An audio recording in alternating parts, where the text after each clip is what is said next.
কিছুই বলবো না, আপনাকে কোনো তুলে দিব না। নদীতে খাল না থাকার কারণে পানি থাকে না। এখন মরে গেছে নদীটা।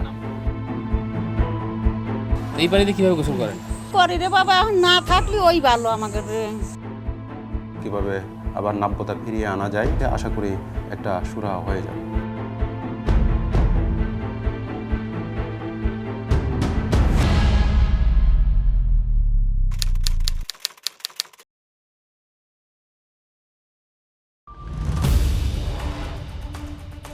খাল খনন বাংলাদেশের মানুষের কাছে পরিচিত এক শব্দ, যার শুরুটা হয়েছিল শহীদ প্রেসিডেন্ট জিয়াউর রহমানের হাত ধরে।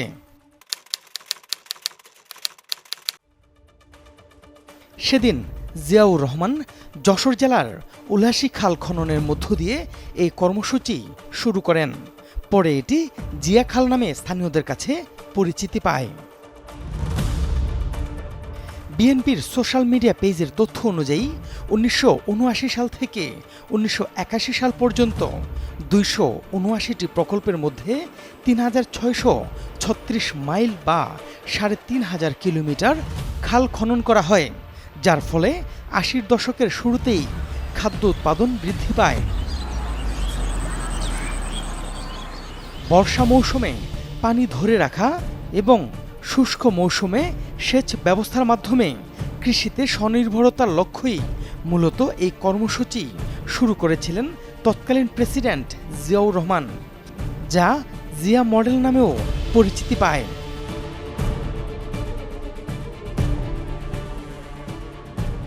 যদিও জিয়াউর রহমানের মৃত্যুর পর খাল খনন কার্যক্রম স্থবির হয়ে পড়ে। এই বিলীন হওয়া জলাভূমিতে প্রাণ ফিরিয়ে আনতে সরকার গঠনের ১ মাসের মাথায় খাল খনন কর্মসূচি শুরু করলেন প্রধানমন্ত্রী তারেক রহমান। প্রায় অর্ধশত বছর পর সেই খাল খনন নতুন রূপে ফিরে এসেছে বর্তমান প্রধানমন্ত্রী তারেক রহমানের হাত ধরে, যিনি শহীদ প্রেসিডেন্ট জিয়াউর রহমানের ছেলে। ৩.৫ লক্ষ মানুষ এই খালের পানি সুবিধা পাবে, এই খালের পানি বিভিন্নভাবে তারা ব্যবহার করতে পারবে। দেশব্যাপী নদী নালা খাল ও জলাধার খনন এবং পুনঃখনন কর্মসূচির সেই উদ্বোধনী অনুষ্ঠানে প্রধানমন্ত্রী তারেক রহমান তার লক্ষ্য বা কর্মসূচির কথা জানান। এই খালের সুবিধা পাবে ৩১,০০০ কৃষক এবং প্রায় ১২০০ হেক্টর জমি এই খালে যে পানি থাকবে সেই পানির সেচ সুবিধার মধ্যে আসবে। দিনাজপুরের কাহারুল থেকে শুরু হওয়া খাল খনন কর্মসূচির লক্ষ্য ৫ বছরে ২০,০০০ কিলোমিটার খাল খনন করা। সেচ সুবিধা বৃদ্ধি, জলাবদ্ধতা নিরসন এবং কৃষি উৎপাদন বাড়ানো সহ আরও একাধিক সুবিধা পাওয়াও এই কর্মসূচির অন্যতম লক্ষ্য। সরকারের চলমান এমন উদ্যোগ যেখানে দেশব্যাপী সাড়া ফেলেছে, সেখানে উল্টো সরকারি নদীর জমি দখলের ঘটনাও রয়েছে। পুরান ঢাকার সূত্রাপুরে সরকারি প্রতিষ্ঠান BIWTA বা বাংলাদেশ অভ্যন্তরীণ নৌ পরিবহন কর্তৃপক্ষের বিরুদ্ধে বুড়িগঙ্গায় নদীর জমি দখলের অভিযোগ উঠেছে। আমি আর কিছু বলবো না আপনাকে, বলবো না। আমি দায়িত্ব কি আমার, এই পদ কি আমার, সরকারি পদে সরকারি যে প্রতিনিধি আছে তাদের আমি কিছুই বলবো না আপনাকে। সরকারি প্রতিষ্ঠান সরকারি স্বার্থ রক্ষা করবে, কিন্তু উল্টো সরকারি প্রতিষ্ঠান কেন নদীর জমি দখল করল, সেই তথ্য নিয়ে ফিরছি একটা বিরতির পর।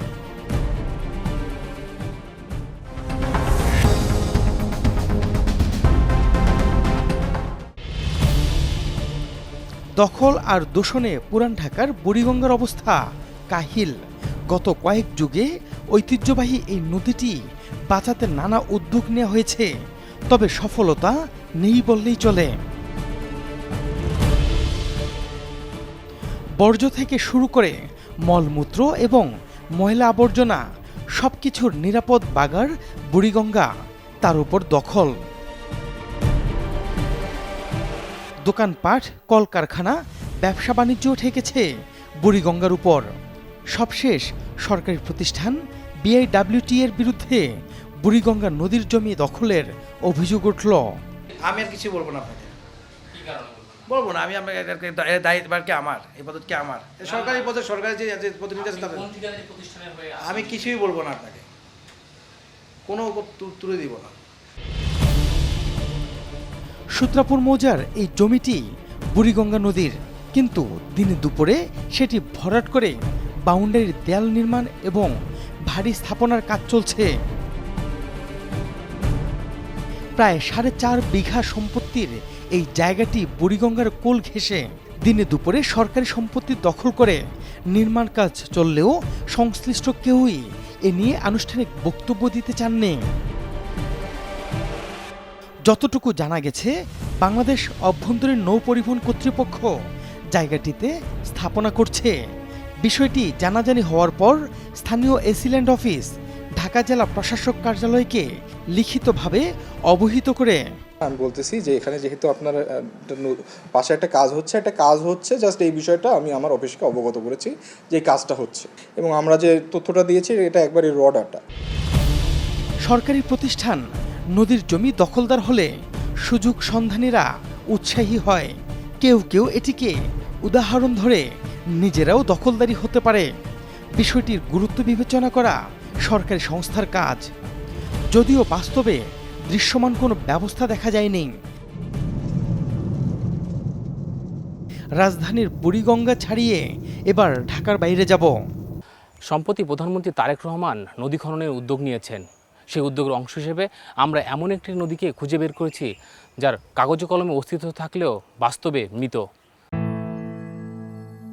পাখির চোখে দেখা এই দৃশ্য আত্রাই নদীর। যতদূর চোখ যায় পুরোটাই পানিশূন্য নদী। সারসংক্ষেপে মরা নদী বলি আর ভরাট হয়ে যাওয়া নদী বলি, তাতে একটুও ভুল হবে না। আত্রাই নদীর দৈর্ঘ্য 390 কিলোমিটার। ভারতের জলপাইগুড়ি জেলার বৈকুণ্ঠপুর জঙ্গল থেকে আত্রাই নদীর উৎপত্তিস্থল ধরা হয়, যেটি দিনাজপুর জেলা হয়ে ভারতের দক্ষিণ দিনাজপুর জেলায় প্রবেশ করে। পরে এটি নওগাঁ জেলা দিয়ে প্রবেশ করে এবং নাটোর জেলায় চলনবিলের মধ্য দিয়ে পাবনা জেলায় প্রবেশ করে বড়াল নদীতে মিলিত হয়। পানি উন্নয়ন বোর্ডের তথ্য মতে বাংলাদেশ ভারতের মধ্যে 54টি আন্তঃসীমান্ত নদীর মধ্যে আত্রাই নদী অন্যতম। পলিমাটি সমৃদ্ধ নদীটি মাছের জন্য বিখ্যাত। 3 যুগ আগেও নদীটি নৌ যোগাযোগ এবং ব্যবসা বাণিজ্যের জন্য প্রধান পথ ছিল। একসময় রাজশাহী ও রংপুর বিভাগের মানুষের জীবনযাত্রা, অর্থনীতি এবং জীববৈচিত্র্যের জন্য বিখ্যাত ছিল এই নদীটি। আমরা যখন ছোটোবেলায় দেখেছি এত নদীর স্রোত পানি এবং বাতাস অনেক হতো, এখন আস্তে আস্তে সেই স্রোতটা এখন নেই, এখন সেই এক কথায় মৃদু, এখন মরে গেছে নদীটা। চোখের সামনে একটি নদীর মৃতাবস্থা দেখেছেন স্থানীয় স্কুল শিক্ষক জালালউদ্দিন। অথচ এই নদীর উপর জালালউদ্দিন সহ স্থানীয় বাসিন্দাদের নির্ভরশীলতা ছিল, কিন্তু এখন সবই স্মৃতি। মানুষের যে মৌলিক চাহিদা পূরণ করার জন্য পানির প্রয়োজন, গোসল করা, অন্য অন্য পানির যে ব্যবহার সেটা আমরা পাচ্ছি না। এমনকি জেলেদের যে মাছ মারার যে সুযোগ সুবিধা, পানি যেহেতু থাকে না, মাছও আমরা মারতে পারি না। আত্রাই নদীর এমন নাব্যতায় কার ক্ষতি? স্থানীয় বাসিন্দারা কিভাবে তাদের পানির চাহিদা সামাল দেন? আদৌ কি আত্রাই নদীর রূপে ফিরবে? আরেকটি বিরতির পর সেই তথ্য নিয়ে ফিরছি।